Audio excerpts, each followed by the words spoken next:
Praise the Lord. खुदा की तारीफ हो कि खुदा ने हम सबों को आज ये मौका इनायत किया कि हम उस खुदावंद के नाम की महिमा कर सके। बहुत साधारण सी बात, बहुत कीमती बात, क्योंकि परमेश्वर अपने लोगों से मोहब्बत करता है। जैसा मैंने कुछ समय में बताया, बच्चा संडे स्कूल में खड़ा हुआ और संडे स्कूल टीचर ने कहा, ठीक है बेटा, तुम एक आयत बोलो। जब वो आयत बोलने लगा, बार बार एक ही बात को दोहरा रहा था कि परमेश्वर ने जगत से ऐसा प्रेम किया, और वो खामोश हो जाता था।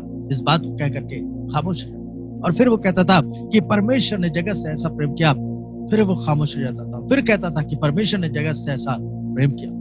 और जैसे ही उसने दूसरी तीसरी बार कहा, संडे स्कूल टीचर आगे बोलो, आगे। अक्सर संडे स्कूल टीचर बोलती नहीं है, या बहुत से लोग कहते, अरे आगे तो बोलो। और तब उस बच्चे ने कहा कि परमेश्वर ने जगत से ऐसा प्रेम किया कि हद कर दी। खुदा के लोगों, वास्तव में उसने हद कर दी। आज दुनिया में बहुत से लोग इस बात से परेशान हैं कि हमारा पति हमसे प्यार नहीं करता, हमारी बीवी हमसे प्यार नहीं करती, हमारे बेटे हमसे प्यार नहीं करते, हमारी बहन हमसे प्यार नहीं करते, हमारे पड़ोसी हमसे प्यार नहीं करते, हमारी कलीसिया हमसे प्यार नहीं करती। बहुत से लोग इस बात से परेशान हैं, पर मैं आपको बताना चाहता हूं कि वो परमेश्वर जो जिंदा और जलाली है, वो हमसे और आपसे बहुत प्यार। रोमियो में लिखा हुआ है 5वां अध्याय उसके 8वें पद में, परमेश्वर हम पर अपने प्रेम की भलाई इस रीति से प्रकट करता है कि जब हम पापी ही थे, तभी मसीह हमारे लिए मरा। जब हम पापी थे, यानी आज हम पापी नहीं है। Praise the Lord. जो विश्वास करते हैं, जो इस बात को जानते हैं कि परमेश्वर पर हम विश्वास करते हैं कि जब हम पापी ही थे, तब मसीह हमारे लिए मरा। परमेश्वर ने जगत से ऐसा प्रेम किया कि उसने अपना इकलौता पुत्र दे दिया, ताकि जो कोई उस पर विश्वास करे वो नाश ना हो, परंतु अनंत जीवन पाए। परमेश्वर कैसा अनोखा परमेश्वर, वो कितना प्यार करता है। दुनिया के लोग शायद हो सकता है हमसे मोहब्बत ना करें, पर वो खुदा हमसे मोहब्बत करता है। आज जब अय्यूब के बेटे और बेटियां खत्म हो गए, क्योंकि बार बार एक सेवक आता था और आके बताता था कि तेरे खेतों पर कब्जा हो गया, तेरे ऊंट हाँक लिए गए, तेरी भेड़ हाँक ली गई। जहां पर तेरे बेटे और बेटियां एक साथ खाना खा रहे थे, एक साथ भोजन कर रहे थे, एक साथ रिफाकत रख रहे थे, वे सब एक साथ खत्म हो गए। उस पिता के लिए क्या दुख की बात होगी कि उसके बच्चे एक साथ खत्म हो गए। क्योंकि परमेश्वर का वचन बताता है, तब अय्यूब कहने लगा, परमेश्वर ने दिया, परमेश्वर ने लिया, परमेश्वर का नाम धन्य। सब कुछ परमेश्वर का नाम मुबारक। हम में से बहुत से लोग जब हमारे ऊपर मुसीबतें और परेशानियां आती हैं, तब हम छोड़ देते हैं खुदा को। अभी कुछ समय में से बात हो रही थी मेरी, और मैं उनको समझा रहा था और बता रहा था, और मैंने कहा कि हमारी स्पेशल इबादत चल रही है, आप मेरे साथ जुड़िएगा। कई बार हमारी तकलीफें हमको परमेश्वर से जुड़ने में आड़े आ जाती। हमें उस परिस्थिति को अपने जीवन से दूर करना है, क्योंकि बाइबल बताती है, जबकि गवाहों का ऐसा बड़ा बादल हमको घेरे है, तो आओ हर एक रोकने वाली वस्तु, शायद हो सकता है ये आपको रोक रही है खुदावंद की नजदीकी में जाने के लिए, पर मैं आपको बताना चाहता हूं कि आज और इसी वक्त उस बाधा को तोड़ दीजिए, क्योंकि परमेश्वर आपसे मोहब्बत करता है, आपसे प्रेम करता है, क्योंकि वो चाहता है कि उसके लोग उसकी नजदीकी में आ जाए। क्योंकि हर एक रोकने वाली वस्तु और उलझाने वाले पाप को दूर करके उस दौड़ में जिसमें हमें दौड़ना है, कैसे दौड़े? धीरज से दौड़े। हमें परमेश्वर की नजदीकी में पढ़ना है, दौड़ना है, उसकी तारीफ करना है। परमेश्वर हमसे प्यार करता है। पहला यूहन्ना उसका 4था अध्याय उसका 9वां पद, पहला यूहन्ना उसका 4था अध्याय और इसका 9वां पद, क्योंकि खुदावंद यीशु मसीह तो हमारे लिए मरा, क्योंकि ये भलाई उसकी हमारे जीवन की है। शायद हो सकता है आप में से बहुत से लोग आज परेशान हैं, मुसीबत में घिरे में हैं। इस तकलीफ के समय में लोगों ने अपने अजीजों को खो दिया होगा, पर मैं आपको बताना चाहता हूं कि परमेश्वर फिर भी आपसे बहुत। शायद हो सकता है आपका अजीज जो इस दुनिया से रहलत कर गया, इस दुख के समय में, इस दुख की घड़ी में कोई आपके साथ नहीं था। आप शायद हो सकता है आपने बहुत अजीज दोस्त का इंतजार कर रहे होंगे, पर फिर भी परिवार के सिर्फ 2 लोग खड़े होंगे। मैं कब्रिस्तान में था और एक बेटी अपने पिता की लाश के पास में खड़ी हुई रो रही थी, और मैं एक मिट्टी दे करके वापस लौट रहा था। जब मैंने देखा तो मुझे बहुत दुख हुआ। मैं उस बच्ची के पास में गया। मैंने कहा, बेटा रो नहीं, परेशान ना हो, परमेश्वर तुमसे बहुत प्यार करता है, और परमेश्वर आपके पापा से और भी ज्यादा प्यार करता था, तभी तो उसने अपने पास बुलाया।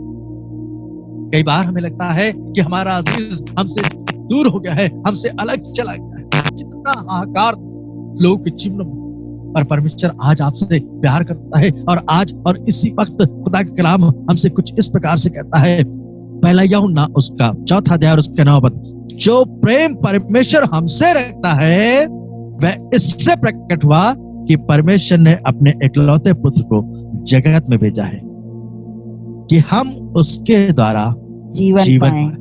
परमेश्वर क्या है? उसके द्वारा, प्रभु यीशु मसीह के द्वारा हम जीवन पाएं। जो प्रेम जो परमेश्वर हमसे रखता है वैसे प्रकट हुआ कि परमेश्वर ने अपने इकलौते पुत्र को जगत में भेजा है कि हम उसके द्वारा जीवन पाएं। आज हम उसके द्वारा जीवन पाएं। परमेश्वर ने जगत से ऐसा प्रेम किया कि उसने अपने इकलौते पुत्र को भेजा, ताकि जो कोई उस पर विश्वास करे वह नाश न परंतु अनंत जीवन। खुदा के लोगों, अगर आपको लग रहा है कि आप परेशानी के आलम में हैं, आप मुसीबत में हैं, आप तकलीफों में हैं, क्योंकि खुदा का कलाम कुछ इस प्रकार से बताता है, क्योंकि यहाँ पर लिखा हुआ है यूहन्ना उसका 3 अध्याय और उसके 15 पद में, यूहन्ना उसका 3 अध्याय उसका 15 पद, ताकि जो कोई उस पर विश्वास करे वे अनंत जीवन पाए। यहाँ पर लिखा हुआ है, अगर उसकी 14वीं आयत को पढ़े तो यहाँ पर लिखा हुआ है, और जिस रीति से मूसा ने जंगल में सांप को ऊंचे पर चढ़ाया। यहाँ पर यीशु मसीह की मृत्यु के बारे में बताया जा रहा है। खुदा कलाम कुछ इस प्रकार से बता रहा है, और जिस रीति से मूसा जंगल में सांप को ऊंचे पर चढ़ाया, उसी रीति से अवश्य है कि मनुष्य का पुत्र भी ऊंचे पर चढ़ाया जाए। मनुष्य का पुत्र भी ऊंचे पर चढ़ाया जाए। उसी रीति से मनुष्य का पुत्र भी ऊंचे पर चढ़ाया जाए। किसके लिए चढ़ाया जा रहा है? पर आगे लिखा हुआ है, ताकि जो कोई उस पर विश्वास करे वह अनंत जीवन पाए। जो कोई भी उस पर विश्वास करे वो ऊंचे पर चढ़ाया गया है। हमारे और आपके लिए अपने प्रेम को उसने प्रकट किया, और ऐसा प्रेम प्रकट किया कि वो मौत तक, मौत की सलीबी मौत को भी उसने हमारे और आपके लिए सह लिया। वो क्रूस पर चढ़ाया गया, वो श्रापित बना। लिखा हुआ है, जो काट पर लटकाया जाता है वह श्रापित होता है, जो काट पर ठोका जाए वह श्रापित होता है। वो हमारे और आपके खातिर श्रापित हो। परमेश्वर हमसे और आपसे मोहब्बत करता है। परमेश्वर चाहता है कि उसके लोग अपने परमेश्वर से मोहब्बत करें, क्योंकि परमेश्वर ने जगत से ऐसा प्रेम किया कि उसने अपने इकलौता पुत्र। लिखा हुआ है, यीशु ने कहा, पुनरुत्थान और जीवन मैं हूं, जो मुझ पर विश्वास करता है अगर वह मर भी जाए तो भी जिएगा, और जो मुझ पर विश्वास करता है यदि मर जाए तो भी जिए। और उसके आगे खास बात लिखी, यूहन्ना उसका 6 अध्याय उसके 40वें पद को पढ़ें। मोहब्बत के बारे में धर्मशास्त्र बाइबल बताती है, क्योंकि मेरे पिता की इच्छा यह है कि जो कोई पुत्र को देखे और उस पर विश्वास करे वे अनंत जीवन पाए। जो कोई पुत्र की तरफ देखे। हम किसकी ओर देख रहे हैं? शायद हो सकता है हम अपने रिश्तेदारों की ओर देख रहे हैं, हम उस पहुंच वाले इंसान की ओर देख रहे हैं, हम उस पैसे वाले इंसान की ओर देख रहे हैं। पर परमेश्वर के लोगों, मैं चाहता हूं कि हमारी नजर हो तो हमारे खुदावंद की तरफ, हम उस पिता की ओर देखें कि मेरे पिता की इच्छा यह है कि जो कोई पुत्र को देखे और उस पर विश्वास करे वह अनंत जीवन पाए, और मैं उसे अंतिम दिन फिर जिलाऊंगा। हो सकता है आपके अजीज लोग इस दुनिया से रहलत कर गए हैं, पर मैं आपको बताना चाहता हूं कि खुदा का कलाम बता रहा है, मैं अंतिम दिन उसे फिर जिलाऊंगा। जिस समय परमेश्वर की तारीफ की जाएगी, उस वक्त खुदावंद यीशु मसीह हमारे साथ, हम जीवित हो जाए, हमारे अजीज जीवित हो जाए, और हम सब उसके साथ होंगे जो उस पर विश्वास करते होंगे। आप सोच करके देखें उस मंजर के बारे में। अक्सर हम इस बात को बताते रहे, हम लोग गाते हैं कि कैसा अनोखा तेरा प्यार है, लाया है मुझको जो यहाँ, मेरा वजूद ही है क्या, तेरे बिना मेरे खुदा, तू हर पल साथ है, तेरा एहसास है, तुझसे ही आस है प्रभु। क्या हम इस बात कह सकते हैं? अगर हम उसके नजदीक होंगे तभी हम कह पाएंगे कि छू लूं तुझे, पालू तुझे है आरज़ू है प्रभु।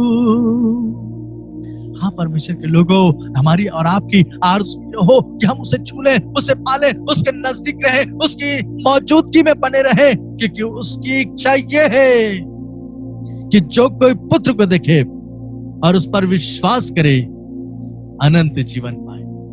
अगर हम खुदावंद यीशु मसीह पर विश्वास कर रहे हैं, उसे देख रहे हैं, उस पर ईमान ला रहे हैं, तो ये बात जाने कि अनंत जीवन हमारा है, क्योंकि खुदावंद यीशु मसीह ने अपने निज पुत्र को भी नहीं रख छोड़ा। रोमियो किताब बताती है कि उसने अपने इकलौते पुत्र को भी नहीं रख छोड़ा और हम सबों के लिए दे दिया, उसके साथ हमें सब कुछ क्यों ना देगा। अगर हमें लग रहा है कि हमारे पास में बहुत सी चीजों की कमी है, खुदा हमें सब कुछ देगा। खुदा कलाम बता रहा है।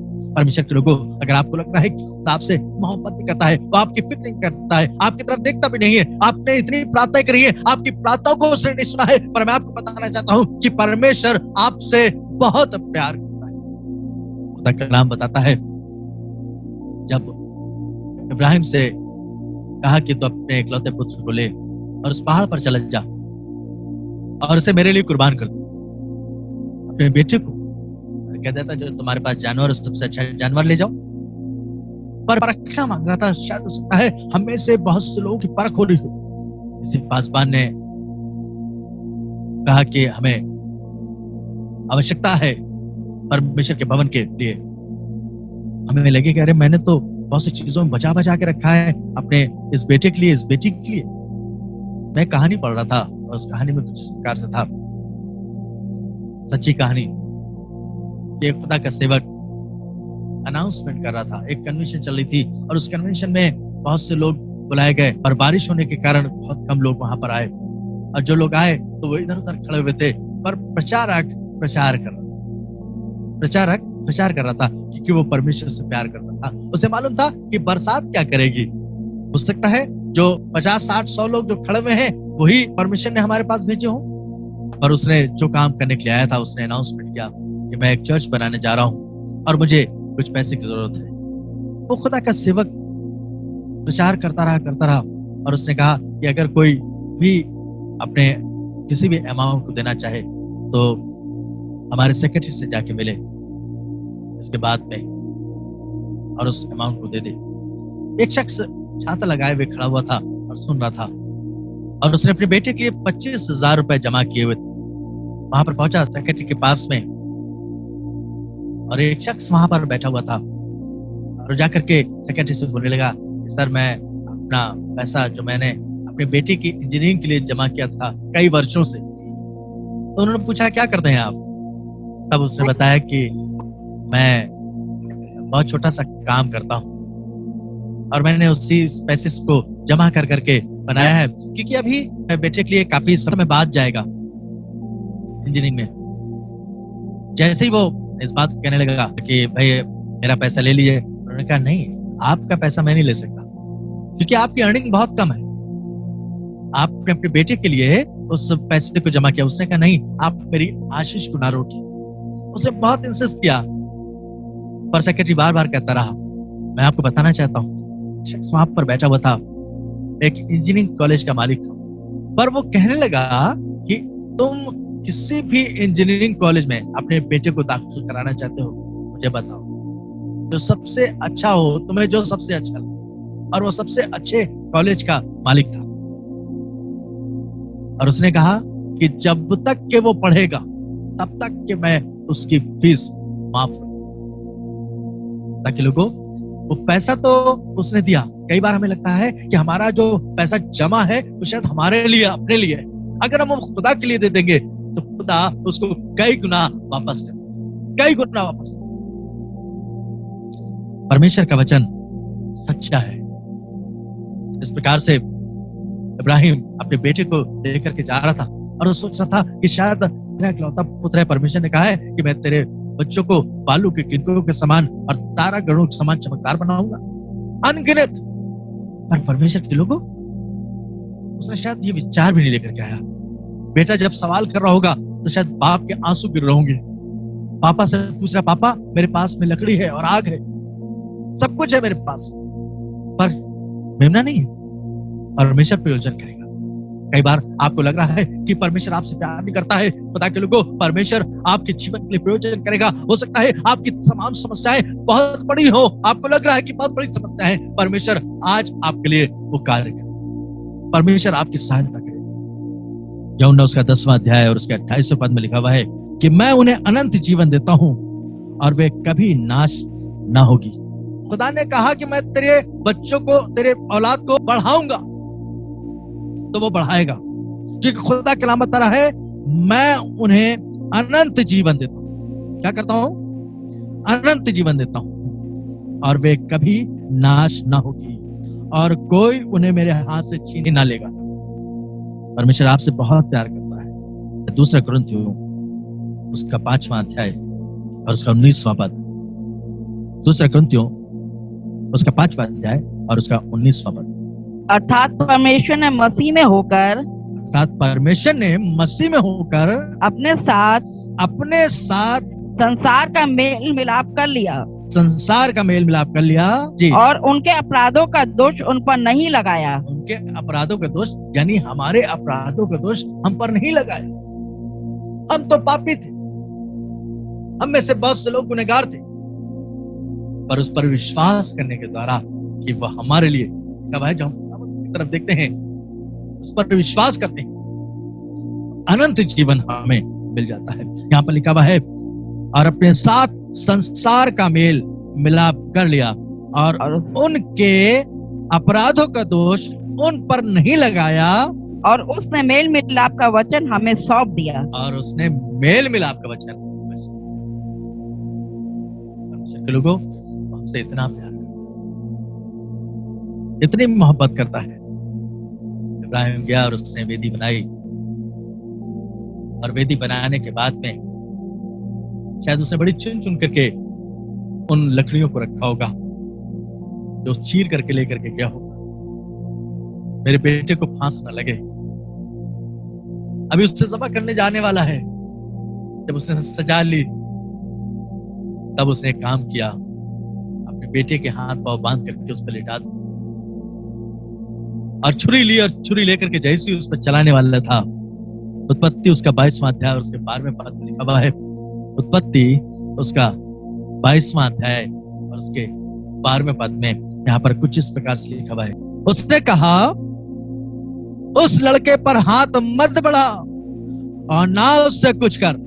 हमें लगता है शायद बिल्कुल अब तो सब कुछ हो चुका है, बच्चे के हाथ पांव बंध चुके हैं, छुरी हाथ में है और अब चलने ही वाली है। उसी वक्त खुदावंद का फरमान आ जाता है कि शायद हो सकता है अब हमारी समस्या का कोई समाधान नहीं है, अब हमें कोई नहीं छुड़ा सकता, अब हमें कोई नहीं निकाल सकता, अब हमें कोई नहीं बचा सकता, अब हमारी कोई सहायता नहीं कर सकता। पर मैं आपको बताना चाहता हूं, एक है जो धर्मी है, जो सच्चा है, जो परमेश्वर का मेमना है, वो हमारे और आपके पापों के लिए कुर्बान हो गया है। वह हमें और आपको छुड़ाने के लिए इस पृथ्वी पर आ गया है, क्योंकि उसने हमसे और आपसे मोहब्बत करी है। क्योंकि लिखा हुआ है, इस बच्चे पर हाथ मत बढ़ाओ। प्रोवाइडर है हमारा, शालोम है, शांति देता है, यहोवा यीरे है, वो मुहैया करता है, उसने भेड़ मुहैया करा दी। शायद हो सकता है आपके पास में अभी हो सकता है कुछ ऐसी चीजें हो जो मुहैया ना हो। मैं आपको बताना चाहता हूं कि यहोवा यीरे है, वो मुहैया करता है, वो सब कुछ प्रोवाइड कराता है, वो प्रोवाइडर है।